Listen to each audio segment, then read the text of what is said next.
Hi అండి, this is రియాన్స్ mother. ఈరోజైతే నేను షాప్కి వెళ్ళానండి ఒక బొమ్మ అయితే కొందామని. బొమ్మ ఎందుకు కొనాలనుకుంటున్నామంటే ఈరోజు మా కొలీగ్ వాళ్ళ డాటర్ది బర్త్డే అండి.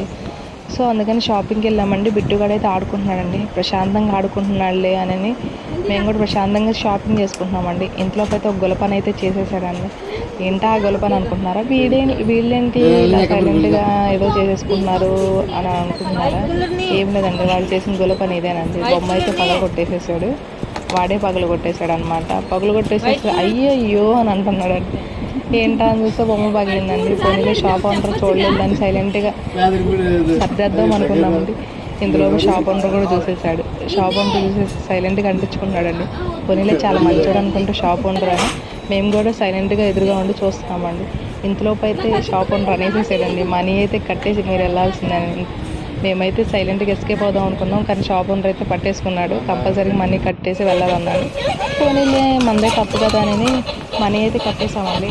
ఇంట్లోనే మా షాపింగ్ మేము చేసుకుంటూ ఉన్నాం, కానీ ఒక బొమ్మను అయితే చూసామండి. ఇదైతే బాగుంటుంది కొనడానికి అని అనుకున్నామండి. గిఫ్ట్కి అయితే ఇంకా బాగుంటుంది అనిపించింది. గిఫ్ట్గా అయితే అంతే చూస్తున్నాడు ఆ బొమ్మ అయితే. దీన్ని ఎలా పగల కొట్టాలని ఆలోచిస్తున్నట్లున్నాను నాకు తెలిసి అయితే. సో మీకు కూడా ఈ బొమ్మ నచ్చినట్లయితే ఒక లైక్ కొట్టండి. థ్యాంక్ యూ, ప్లీజ్ సబ్స్క్రైబ్ అండి.